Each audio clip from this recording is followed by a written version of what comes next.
Eu queria que você abrisse a sua palavra em Mateus 8. Mateus 8, a partir do verso 18. Quando Jesus viu a multidão ao seu redor, deu ordens para que atravessassem para o outro lado do mar. Então o mestre da lei aproximou-se e disse: Mestre, eu te seguirei por onde quer que fores. Jesus respondeu: As raposas têm suas tocas, e as aves do céu têm seus ninhos, mas o Filho do Homem não tem onde repousar a cabeça. Outro discípulo lhe disse: Senhor, deixa-me ir primeiro sepultar meu pai. Mas Jesus lhe disse: Siga-me e deixe que os mortos sepultem os seus próprios mortos. Amém? Forte o texto, não é? Vamos fechar os nossos olhos e você já vai fazer a sua oração agora. Eu queria que você, nesse momento, não conversasse com ninguém, que você fechasse os seus olhos e conversasse apenas com Deus. Eu vou te dar alguns segundos para que você faça isso. Você converse com Deus, fale com Ele, que você quer ouvi-lo nesta manhã.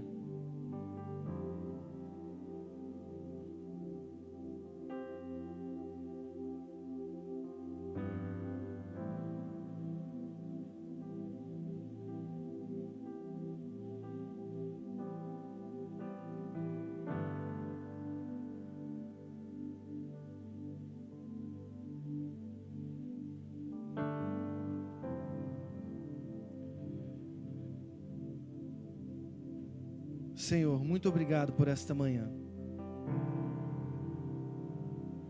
Que o Senhor possa derramar Tua graça sobre as nossas vidas. Nós queremos viver um tempo extraordinário aqui, Deus, em que a gente ouça a Tua voz, a luz do Teu Evangelho, a luz da Tua palavra. Deus, é um tempo difícil, é um momento difícil, mas Deus, nós queremos tanto que o Senhor está conosco, e a Tua presença nos vivifica, e nós te pedimos, Deus, que seja a Tua presença sentida aqui no nosso meio, Deus. Nós queremos sentir a Tua presença como já temos sentido, e nós queremos ouvir a Tua voz como já temos ouvido. Nós queremos sair daqui, Deus, transformados ainda mais à luz do caráter do Teu Filho. No nome de Jesus. Amém. Amém. Irmãos, tem um livro que está me instigando muito. Um livro chamado A Náusea. Olha o título do livro, A Náusea. E esse livro é de um escritor francês chamado Jean-Paul Sartre. E é interessante como Sartre, ele expõe alguns temas de sua filosofia, de seu pensar, de forma literária.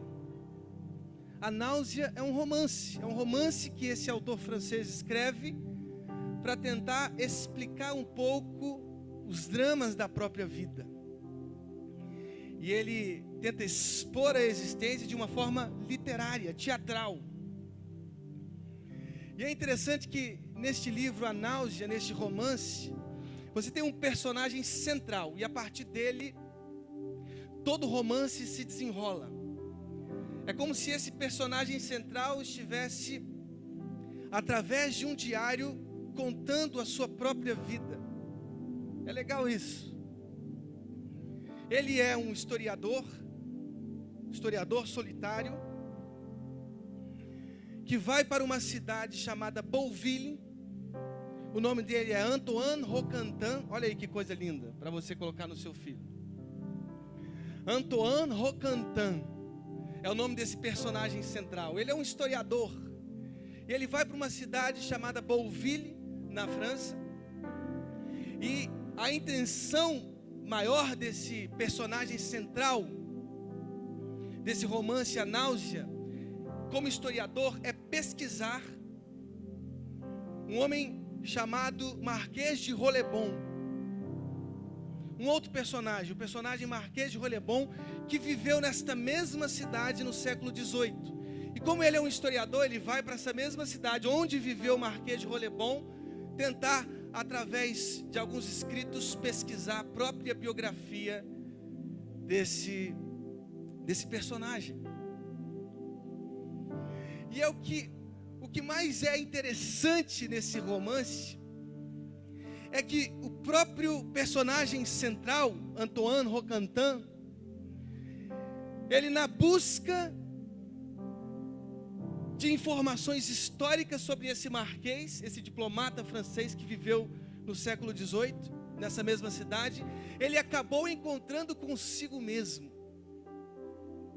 E essa é a dinâmica de todo livro, de todo romance. Um encontro desse personagem central, esse historiador Antoine Roquentin, consigo mesmo. É como se ele mesmo fosse se desvelando. É interessante isso, ele conhecendo dramaticamente a si mesmo e a partir de si mesmo os próprios dramas da vida humana. E é interessante porque esse personagem que ele vai pesquisar assume nesse romance um papel de alguém que quer se esconder de si mesmo. Alguém que constrói um personagem de si mesmo. E nesse sentido, um homem de má fé. Um homem que constrói sobre si algo que não é ele mesmo realmente. E é interessante porque esse é o romance. A ideia de se descobrir a si mesmo.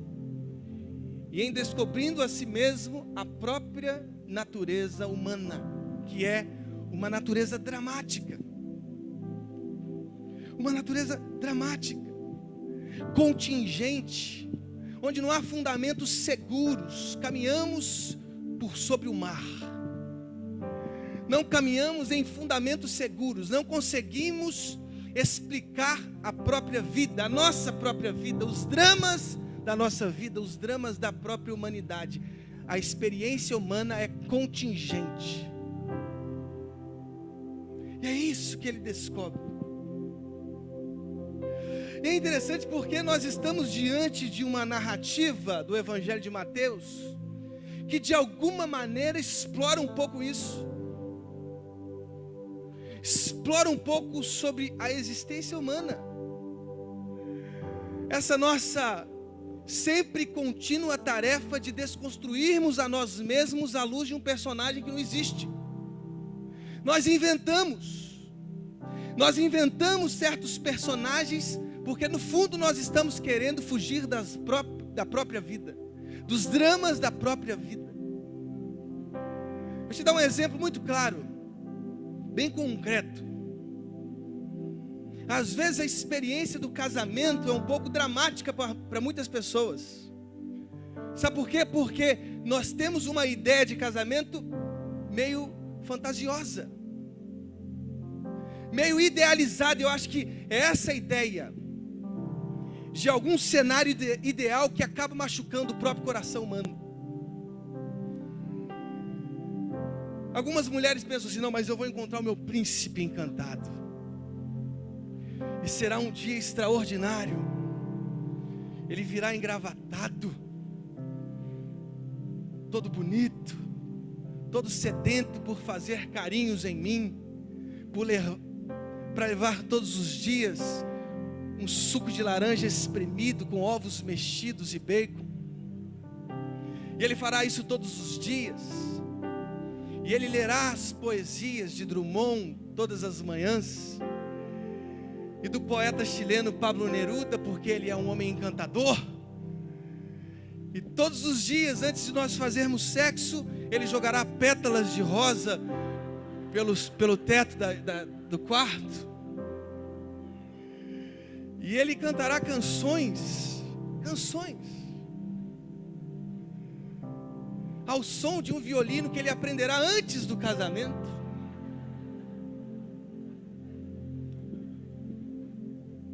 E aí, quando a mulher se casa com esse homem que ela idealizou, o que ela se encontra? Com quem ela se encontra? Com a gente, nós homens. Prazer. Homens, mulheres.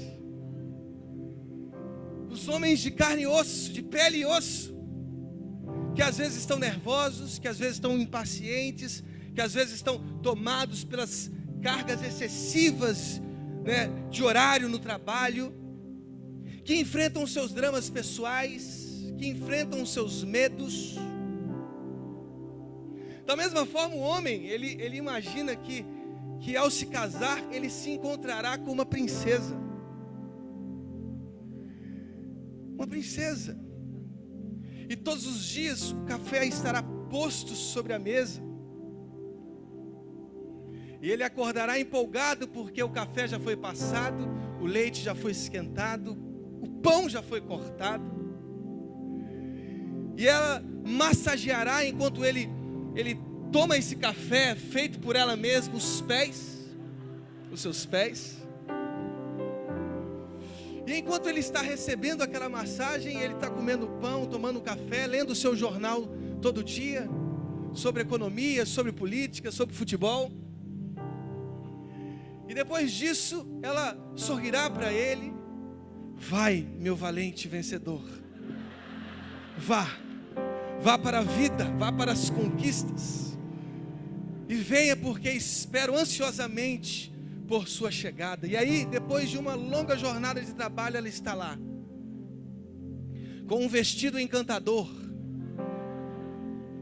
com um perfume francês, tendo tratado o seu cabelo com aquele produto lá de Marrocos, do Marrocos, como que é o nome daquele negócio? Passando o produto da terra de Marrocos do cabelo, e aquele perfume francês, e ela recebendo na porta. E aí, quando ele se casa com uma mulher de verdade, com quem ele se encontra? Com vocês, mulheres. Homens, eis as mulheres que têm os seus dramas, que têm suas tristezas. É esse nosso jeito de tentar idealizar certas coisas que às vezes nos faz pessoas frustradas.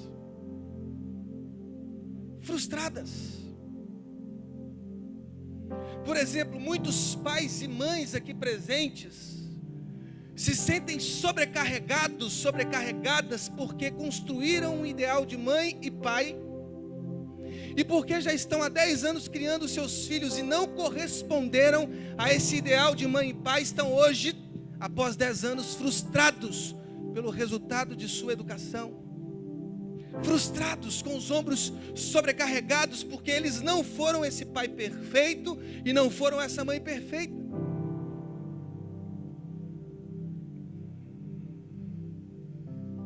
E agora, frustrados, não conseguem nem entender a si mesmos, porque construíram um ego que não existia, um alguém que não existe, um ser humano que não, um pai que não existe, uma mãe que não existe. Todos aqui têm pais, eu acredito, e mães, não é verdade? Ninguém aqui é obra de um acaso. E você sabe que o seu pai, em certos momentos, foi imperfeito. E sua mãe também foi, em certos momentos, aliás, em todos os momentos, imperfeita. Porque eles são pessoas imperfeitas, finitas. Mas ainda assim você consegue reconhecer de forma agradecida tudo que eles fizeram, mesmo de forma imperfeita, por você. Quem te diz que você precisa ser esse pai perfeito? Quem te diz que você precisa ser essa mãe perfeita? Quem te diz que você precisa ser esse marido perfeito ou essa esposa perfeita? É óbvio que eu não estou aqui dizendo então seja a pior esposa possível, ou o pior marido possível, ou o pior pai possível, ou a pior mãe. Não, eu não estou dizendo isso. Eu estou dizendo simplesmente que nós que estamos lutando cada vez mais para os nossos melhoramentos, os nossos aperfeiçoamentos, sempre esbarramos com nós mesmos. conosco mesmos. Sempre nos esbarramos conosco mesmos. É fato. Fato. Somos pais imperfeitos, mães imperfeitas, filhos imperfeitos, maridos imperfeitos, esposas imperfeitas, e assim é a vida. Assim é a vida. Eu posso te dizer seguramente que o problema destes, que a partir do verso 18 procuram a Jesus, é que eles tinham cenários idealizados sobre o Messias Jesus. Eles construíram um Jesus no coração deles que não correspondia ao Jesus que estava pisando nas cidades de Israel. Irmãos, é tão difícil porque construir cenários que não são humanos nos frustram. Construir uma existência humana que não corresponde à realidade é um dos grandes erros, é uma das grandes falhas. E é interessante porque esse personagem desse romance se encontra consigo mesmo, com os dramas da existência humana, com a contingência humana, com a falta de sentido da experiência humana, porque é isso mesmo, irmãos. Às vezes nós estamos ali acreditando nesse cenário perfeito que construímos, e aí vem a morte, a perda. E aí os nossos dias se desestabilizam. Aí vem a traição, aí vem a mentira, aí vem o desemprego, aí vem a notícia de uma doença, e aí vem um problema no casamento, na família, e a gente não sabe lidar com os dramas da própria vida, porque construímos um cenário irreal, ilusório, porque a vida humana é isso mesmo. E às vezes nos perguntamos: por que eu, Senhor? Por que eu? E a pergunta que deveríamos sempre fazer é: por que não eu? Por que não eu? Acontece ali na frente, do seu lado, com o seu vizinho. Irmãos, eu chegaria a dizer até que talvez tenha sido isso, esse cenário perfeito, idealizado por alguns, que tenha levado muitos homens, por exemplo, ao suicídio. Aliás, esse tema está voltando cada vez mais forte, porque o número de suicídios cresce assustadoramente. Aliás, nós temos aí um evento muito triste que aconteceu ao nosso lado, de um pai inquieto, que não conseguia ver por problemas financeiros mais a continuação da sua família. O que ele fez? Matou sua esposa, os seus filhos e se matou. Sabe por quê? Porque talvez ele tenha construído um personagem do homem valente, conquistador, provedor, que cresce, cresce, cresce, e que duplica o seu salário, que triplica o seu salário, e que faz novas parcerias, e que constrói uma nova empresa. E aí ele se viu em um drama financeiro que ele não conseguiu lidar. É interessante porque no meio desse romance, esse Antoine Roquentin, ele se encontra com um autodidata, que é um outro personagem. É interessante isso. E aí aparece uma mosca, e aí Roquentin mata a mosca, mas antes de matar, o autodidata diz: não mate a mosca, deixe a mosca viver. E aí Roquentin, não ouvindo o autodidata, mata a mosca e diz assim: eu estou liberando essa mosca dessa existência, porque ela é contingente, ela é sofredora, ela é difícil. Eu poderia dizer a você seguramente que talvez nós tenhamos feito do cristianismo algo assim. Nós criamos expectativas sobre Cristo diferente daquilo que Ele foi quando pisou nas terras de Israel. É interessante porque no verso 18 tem a presença de uma multidão ao seu redor. É o que diz o verso 18. Quando Jesus viu a multidão ao seu redor, deu ordens para que atravessassem para o outro lado do mar. E aí essa multidão ao redor de Jesus fez com que um certo mestre da lei se aproximasse, muito provavelmente encantado com aquela multidão, pastora Nádia. Aquela multidão de pessoas carentes, de doentes, e que tornavam Jesus um herói na vida deles. E aí aquele mestre da lei, ao observar aquela multidão de seguidores, disse assim: caramba, eu vou ficar do lado de Jesus. Porque se eu estou do lado de Jesus, em algum momento eu vou tirar uma selfie com Jesus e todos vão ver no Instagram que eu sou um dos parceiros desse ministério. Eu preciso sair na foto do Instagram com Jesus. As pessoas precisam me ver com Jesus, porque Jesus atrai as multidões. E eu preciso me aproximar de Jesus, porque em algum momento essa foto vai sair no jornal O Globo. Vai sair no Jornal Nacional, Jesus e o seu parceiro, mestre da lei, enfeitiçando as multidões. Procuramos Jesus às vezes com expectativas não cristãs, não evangélicas. E aí sabe o que acontece? Esse mestre da lei, no verso 19, se aproxima de Jesus e diz: mestre, eu te seguirei por onde quer que fores. Por onde quer que fores, eu te seguirei. Jesus diz assim, lá no verso 20: as raposas têm as suas tocas, e as aves do céu têm os seus ninhos, mas o Filho do Homem não tem onde repousar a cabeça. O Filho do Homem não tem onde repousar a cabeça. Sabe qual é o maior problema cristológico do Novo Testamento? Eu diria. Qual é o maior problema de percepção sobre Cristo, de teologia sobre Jesus? É que eles esperavam um Messias diferente.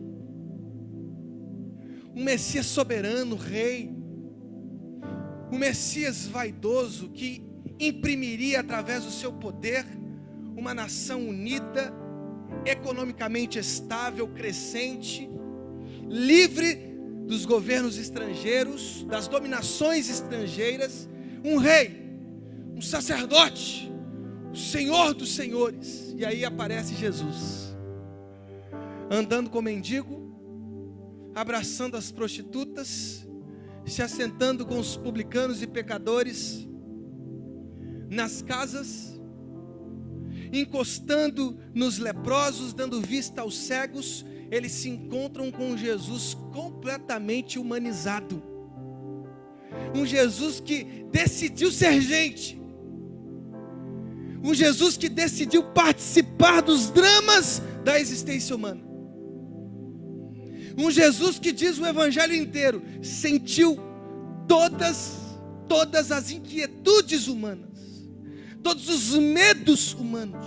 Diz a palavra de Deus que Jesus sentiu fome. Mateus 4. O tentador quis convencê-lo de seu poder, mas você tem poder. Você pode transformar essas pedras em pães. Olha aí, pedras em pães. Não. Nem só de pão vive o homem, mas de toda palavra que procede da boca de Deus. Eu aceito sentir fome. Um Jesus que sentiu sede, João 4, com a mulher samaritana, que pediu água à mulher samaritana. Um Jesus que chorou ao ver Jerusalém. Um Jesus que, quando perdeu um seu amigo, um querido amigo, em João 11, Lázaro, diz o verso 35, um dos versos mais preciosos do Novo Testamento, e você pode decorar hoje. Diz assim: Jesus chorou. Se você não tem um verso de cor, aprenda esse agora. Jesus chorou. E decore a referência, João 11, 35. Jesus chorou. Um Jesus que não não se hesitou em esconder os seus problemas emocionais. No Getsemane, ele disse aos seus discípulos: a minha alma está profundamente triste até a morte. A minha alma está profundamente triste e eu sinto uma fraqueza muito grande. Eu preciso orar ao Pai, mas eu preciso que vocês orem comigo. Um Jesus que reconhece a sua fraqueza. Entre aspas, um Deus fraco, um Deus frágil, um Deus fragilizado, um Deus que se percebe em dor, um Deus que não escondeu a sensação de desamparo pela qual ele passou. Disse lá na cruz: Deus meu, por que me desamparaste? Por que me desamparaste? Por que desamparo? Desamparo. Cristo fez a opção pela vida. E pela vida com todos os sentimentos, sejam as alegrias, sejam as tristezas, inclusive a própria cruz. Ele foi como uma ovelha muda para o matadouro, ainda dizendo: eu tenho poder para chamar uma miríade de anjos aqui e acabar com tudo. Não, mas eu aceito a condição humana. Sabe qual é o nosso problema? É que nós tornamos o cristianismo uma bolha que pode estourar a qualquer momento. Uma bolha ilusória que pode estourar a qualquer momento. E quando estoura, meu irmão, aparecem os ateus, aparecem os distantes da igreja, os revoltados. Por quê? Porque acreditaram num cristianismo não bíblico. Você será um vencedor. Com Jesus você vai reinar. Você vai reinar. E eles te aplaudirão. E as luzes estarão sobre você. E você será o cara. Nós construímos ilusões sobre nós mesmos e sobre o cristianismo. Nós não somos esses homens perfeitos, essas mulheres perfeitas, esses filhos perfeitos, esses pais perfeitos, esses cristãos perfeitos. Somos simplesmente humanos. Humanos. Mas bastou a minha oração, quando eu oro, o mundo para o movimento de rotação. Irmão, deixa eu te dizer uma coisa. Você é muito poderoso mesmo. Você é tão poderoso que se esqueceu de que o Todo-Poderoso não é você mesmo.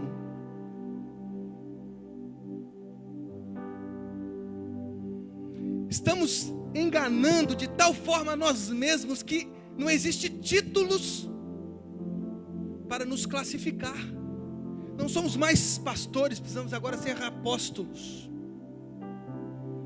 Não, mas apóstolo não dá, porque apóstolo é um pouco mais fraquinho. Eu preciso ser agora um patriarca. Patriarca. E eu quero ser Hércules, né? Semideus e quero ser Hércules amanhã. Eu vou ser o Hércules da igreja cristã. Daqui a pouco ele junta mais um bando de arrogantes e tenta impeachment Deus de sua trindade. Eu quero ocupar a trindade. Não fazendo nenhum tipo de alusão ao impeachment da nossa querida catadora de ventos, por favor. Presidenta, todo respeito. Querem impeachment Deus, por quê? Porque não conseguem se perceber como João Batista. Eles se idiotizaram. O que importa é que ele cresça. Eu tenho que desatar a sandália, porque eu não sou digno nem de desatar a sandália de Jesus. E aí, criam um Cristo não bíblico. Sabe qual é o problema desse mestre? É que Jesus respondeu para ele: as raposas têm as suas tocas e as aves do céu têm os seus ninhos, mas o Filho do Homem não tem onde repousar a cabeça. Eu pergunto, você está disposto a seguir Jesus? Está disposto a seguir Jesus? Eu quero dizer para você que Jesus é um ser humano inquieto. É um 100% Deus, um 100% humano inquieto. Ele não tem onde reclinar a cabeça. Você não tem uma casa linda? Ele não tem essa casa. Você não tem um projeto lindo de vida? Ele não tem esse projeto. Ele é alguém existindo, é alguém tocando nos outros, é alguém abraçando, é alguém que não se importa com as coisas que nós nos importamos, porque nós nos importamos com aquele personagem que a gente fingiu ser, aquele grande empresário, aquele grande pastor pregador, para tocar numa coisa que tem a ver comigo, para você achar que essa mensagem não é um direcionamento para você, mas para mim também, porque eu posso me tornar e me torno sempre um arrogante, que preciso sempre me lembrar de que o meu Senhor é Jesus. E se o meu Senhor é Jesus, as minhas arrogâncias precisam ser derretidas pela glória dele. Cada vez que me aproximo dele, mais me percebo fraco, frágil, humano. O bem que quero fazer não faço, e sim o mal que não quero fazer. Ele não tem onde reclinar a cabeça, queridos. O evangelho não é simples. Não é simples. É um caminho via cruz. Ele disse: eu sou o caminho, a verdade e a vida. Ninguém vem ao Pai a não ser por mim. Se você quer a eternidade, viva essa vida com todos os seus dilemas. Vamos caminhar. Vamos caminhar, vamos seguindo. Os nossos horizontes não são aqueles ficcionais, não são aqueles romances policiais, não. Os nossos horizontes são aqueles humanos, onde há drama, onde há dor, onde há choro, onde há angústia. É para lá que nós estamos indo. Não tem onde reclinar, não tem como reclinar a cabeça. Quando a gente quiser reclinar a cabeça, vai ter uma multidão de gente com fome, uma multidão de gente com sede, uma multidão de gente precisando de um abraço, de um ombro. Não dá para descansar. Vamos indo, vamos caminhando. Nós temos que levar a sério a minha proposta. Por favor, se você está afim, vamos. Aí vem um outro. Para você achar que eu não estou mentindo, vai lá no verso 21, outro discípulo lhe diz: Senhor, deixa-me ir primeiro sepultar meu pai. Deixa eu sepultar meu pai. Aí Jesus fala uma resposta bem rápida para ele, com todo o carinho. Todo carinho que é peculiar a Jesus. Ele disse: siga-me, e deixa que os mortos sepultem os seus próprios mortos. Queridos, aquele homem não estava com o seu pai morto naquele momento. Vamos entender um pouco esse texto. Sabe por que eu estou dizendo isso? Porque era quase lei, morreu, enterra no mesmo dia. Essa era a cultura de Israel. Morreu, enterra no mesmo dia. Foi assim com Jesus? Morreu e o enterraram no mesmo dia. Esse homem está dizendo assim: não, deixa eu ir sepultar o meu pai primeiro. O que ele está dizendo? Deixa eu esperar a morte do meu pai. Quando meu pai morrer, então eu vou servi-lo. Aí Jesus disse assim: não precisa fazer isso. Vamos indo. Os mortos sepultem os seus próprios mortos. Ou em outras palavras, segundo alguns comentários que li, os mortos espirituais sepultam os mortos físicos. Nós estamos caminhando em direção à vida. E a vida requer de você uma escolha. Talvez o maior drama de Sartre seja que a existência é livre. Só que ele está escravizado nessa liberdade. Ele precisa escolher. E ainda que ele não escolha, ele está escolhendo. Ainda que ele diga para si mesmo: eu não vou escolher nada, ele já está escolhendo. Esse é o drama da vida, porque nós temos que fazer opções, nós temos que escolher, nós temos que caminhar. Não dá tempo, irmãos, não dá tempo de esperar a sua formatura. Não dá tempo, o reino está acontecendo. E você está perdendo as alegrias do reino, que é justamente caminhar para os dramas da vida, porque você está esperando uma formação. Não, pastor, deixa eu me formar em engenharia primeiro, e então eu servirei. Quando você terminar a engenharia, você está frito. Porque aí você vai entrar no mercado de trabalho. E pensa no inferno, irmão. Mercado de trabalho, eis aí o inferno da existência. Mercado de trabalho. Porque você acha que só uma formação te ajudará a se erguer no mercado de trabalho? Não. Você vai ter que fazer pós-graduação, MBA, você vai ter que ir para o exterior, você vai ter que fazer cursos fora, porque essa é a vida. E se nós tivermos que esperar suas formaturas, sabe o que vai acontecer? Quando estiver terminando a sua última formação, o reino já aconteceu, você perdeu tudo. Mas deixa eu me casar. Deixa eu me casar, porque quando eu me casar, quando eu estiver sexualmente realizado, então eu servirei ao Senhor. Não, irmãos. Agora é o seu tempo melhor de servir a Deus. Juventude, solteiro, olha para você ver, olha aí. Até Paulo falou isso em 1 Coríntios 7. Aproveite esse tempo aí que você está solteiro e dê o seu melhor para o reino. Vai evangelizando todo mundo, a sua universidade, o seu condomínio, vai abraçando, vai orando por todos. Viva o reino, viva a integridade do reino. Não abra mão, mas é isso mesmo, todos os dias, todos os dias. Todos os dias, o reino é para se viver todos os dias, é para assumir a cruz todos os dias, é para não marcar data nenhuma para servir. A data é hoje, o que nós temos na nossa vida é o hoje. Isso é um dos piores dramas também da filosofia de Sartre. Futuro é imaginação, queridos. Nós podemos imaginar e a força imaginativa nos ajuda a criar um futuro melhor, óbvio, mas o que temos é o presente. Você não vai servir a Deus amanhã. Ou você serve hoje, ou muito provavelmente você não vai servir amanhã. Porque as coisas vão piorando. Solteiro, depois me casei, agora um filho, 2 filhos. Como é que eu faço para vir para o culto? Pego os 2 filhos, boto dormindo aí no colo de um monte de jovem, de colo em colo meu filho vai indo. Ou eu sirvo assim, ou fico em casa cuidando dos meus filhos. Mas Jesus me disse que eu preciso cuidar dos meus filhos ensinando os valores do reino. E eu só ensino os valores do reino vivendo o reino. Então eu preciso viver. Coloco no colo o Luca dos jovens da igreja, vou colocando a Rebeca no colo das pessoas da igreja e vamos servindo, e vamos servindo. E o Luca é animado com a igreja.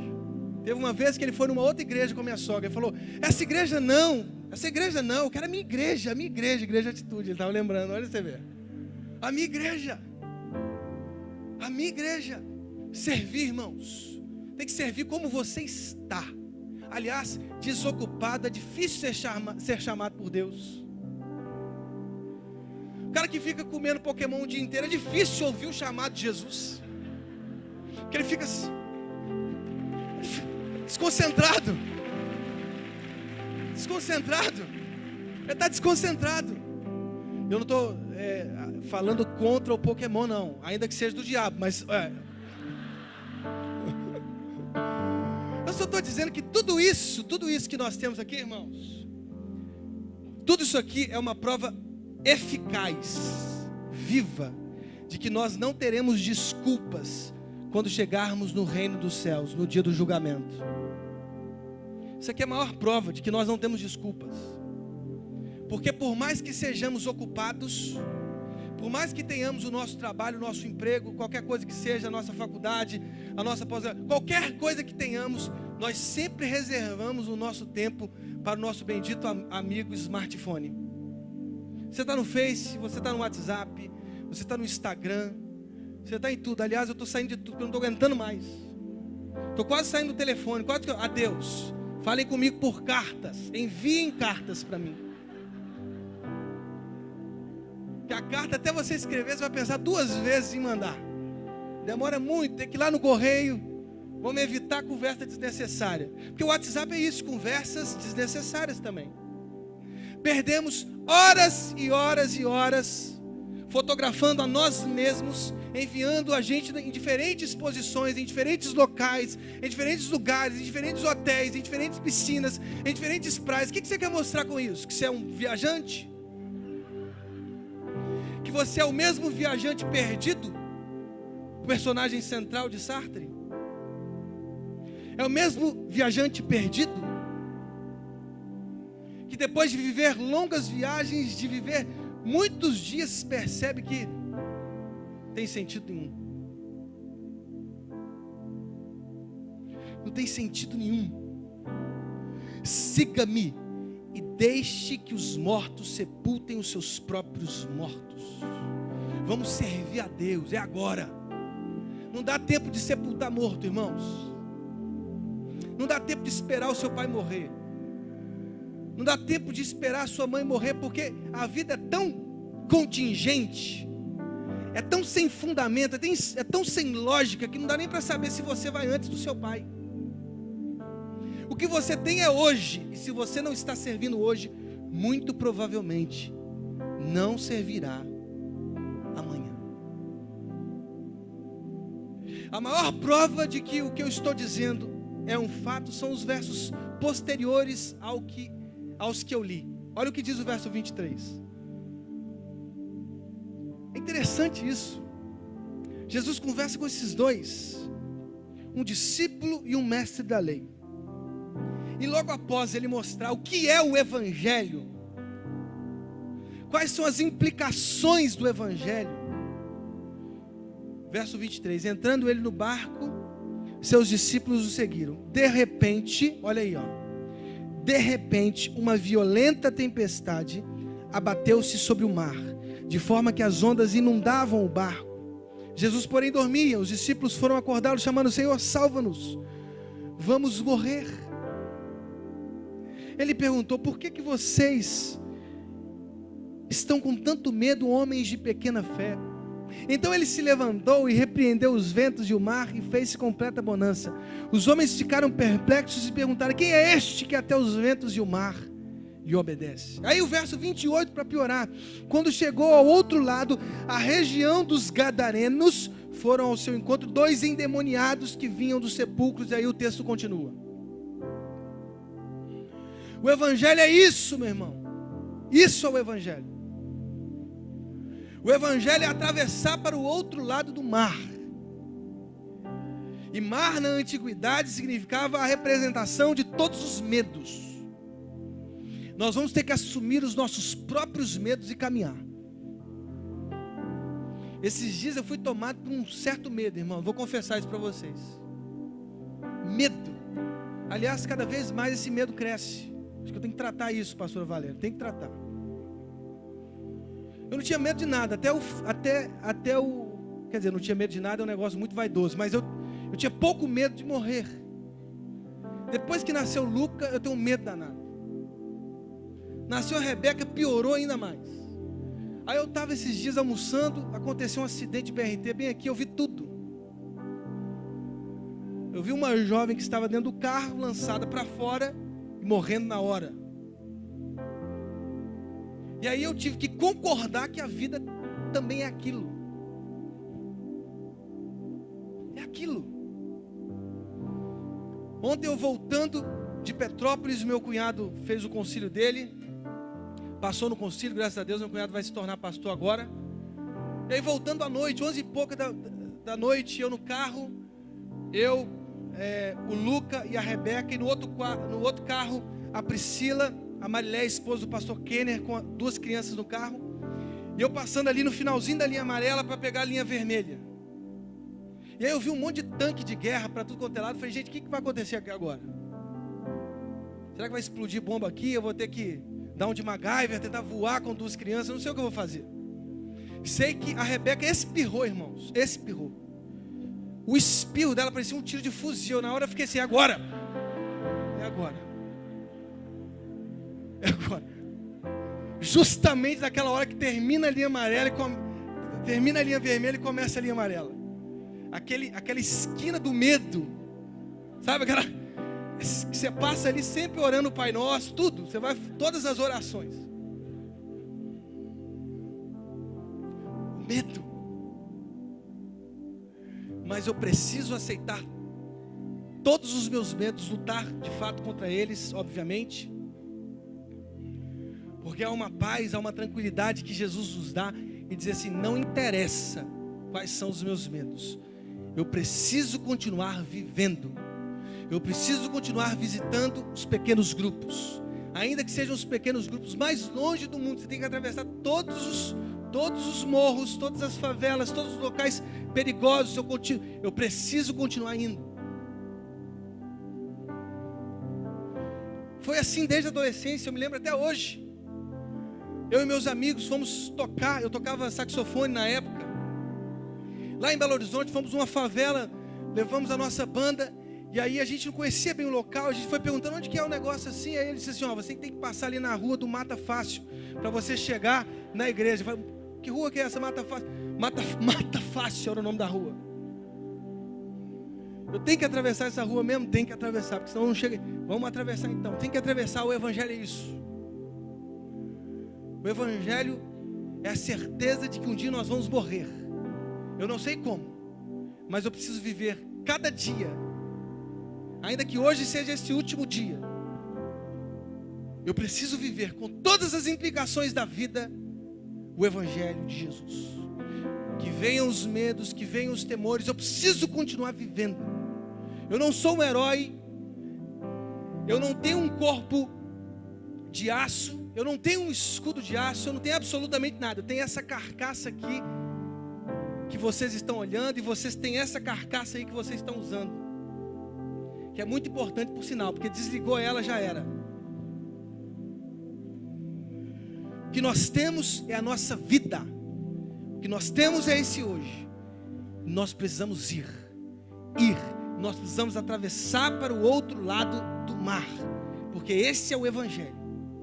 E ainda que as ondas venham, as tempestades venham, ainda que os endemoniados apareçam, eu preciso viver o evangelho, porque o evangelho é a melhor coisa que aconteceu nas nossas vidas. O evangelho é Jesus, e Jesus é essa vida orgânica, caminhando por sobre os seus próprios medos, caminhando por sua própria fome, a sua própria sede, o seu próprio choro, o seu próprio desamparo, a sua própria cruz. E quem quiser seguir Jesus, pegue a sua cruz e ande. Essa é a vida, esse é o evangelho, esse é Jesus. Vamos assumir a vida, vamos assumir Jesus e vamos viver o evangelho de Jesus. Sabe por quê? As tempestades virão, mas nós servimos a um Deus que está no barco, ainda que a gente não creia. Nós estamos jogados por entre as tempestades, a chuva, o mar revolto, mas saibamos uma coisa: quem é o nosso piloto? O nosso piloto é Jesus. Ele é aquele mesmo que disse aos ventos: acalmem-se, aquietem-se.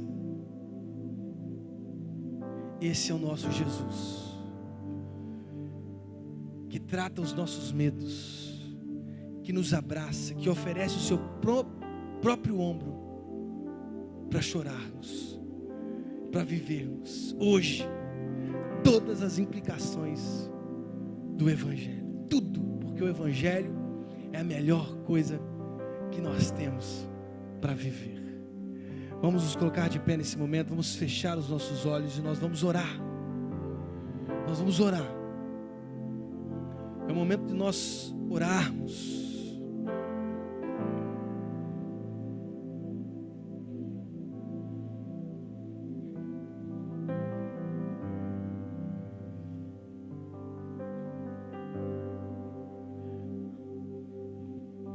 Eu não sei porque você veio hoje aqui. O que sei é que não foi à toa. Jesus tem tantos sonhos para a gente. E por mais que a proposta do evangelho seja difícil, qualquer outra proposta será difícil. Ninguém consegue escapar da vida. Mas uma coisa eu sei: os que vivem Jesus, os que vivem o evangelho, possuem uma alegria até esquisita. Até esquisita. Não é mesmo, Milene? Esquisita. Porque as nossas maiores perdas podem vir, mas temos uma alegria que justifica todos os nossos medos. É a certeza que talvez Sartre não tinha, mas nós temos. A maior certeza que temos é que um dia todos os nossos medos, todas as nossas lágrimas, todas as nossas dores serão enxugadas e viveremos numa eternidade eternidade com Deus. Isso é o Evangelho.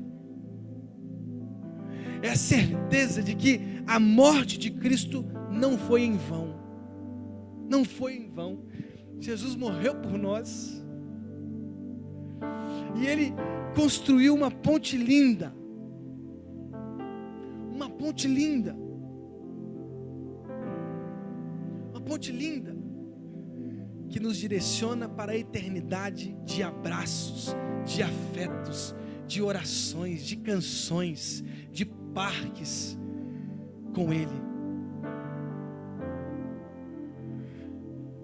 Mas nós temos que aceitar o Evangelho. Nós temos que aceitar a proposta de Jesus. Venham. Venham.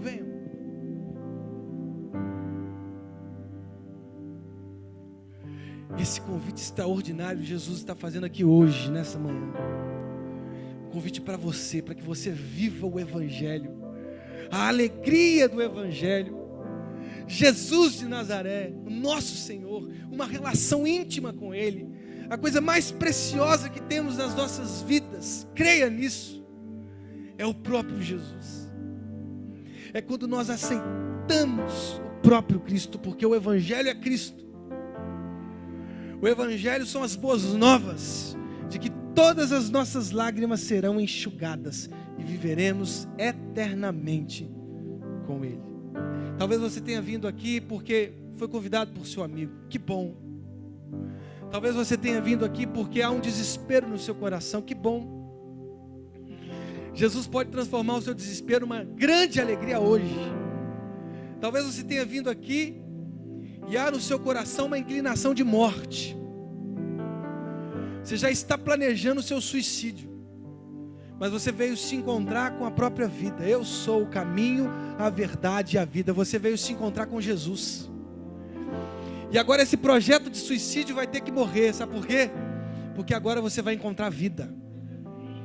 Talvez você venha aqui já com um documento assinado de divórcio. Você vai rasgar esse documento hoje em nome de Jesus. Sabe por quê? Porque você teve um encontro com Jesus nessa manhã. Jesus de Nazaré, com o Evangelho de Jesus. Irmãos, é tão simples. Quando a gente faz uma oração singela dizendo: Jesus, entra no meu coração, tudo muda. Tudo muda. Tudo muda. Tudo se transforma. A alegria é renovada. Feche seus olhos. Se você é alguém que quer a vida de Jesus, se você é alguém que aceita o Evangelho, por mais que as provações venham, mas sabendo que mesmo diante das provações nós temos um Cristo quando nós o aceitamos, que nos conduz mesmo em meio às tempestades. Talvez você tenha vindo aqui, nunca tenha feito uma oração sincera, ou já até tenha feito, mas não foi com verdade. Hoje é dia de você fazer essa oração. Se você quer aceitar Jesus nessa manhã, se você quer se entregar a esse Evangelho tão extraordinário, eu queria que você repetisse algumas palavras. Feche os olhos, todo mundo de olhos fechados, todo mundo orando, todo mundo falando com Deus. Eu quero que você que quer Jesus, que quer essa vida do Evangelho, eu quero que você repita comigo algumas palavras. Diga assim: Senhor Jesus, muito obrigado por esta manhã. Muito obrigado a Deus pelo convite que o Senhor faz essa manhã. Muito obrigado, Deus, porque o teu filho morreu por mim. Morreu por mim. Aceitou a cruz por mim. E eu não reconhecia, ó Deus, tamanho amor, mas hoje eu reconheço esse amor. E eu peço perdão pelos meus pecados. Eu peço perdão porque eu me distanciei do Evangelho. E agora, Deus, eu entrego o meu coração verdadeiramente a Jesus. Jesus, entra no meu coração, perdoa os meus pecados, abençoe a minha vida, abençoe a minha casa, abençoe o meu coração. Eu quero viver uma vida com o Senhor, no nome de Jesus, amém.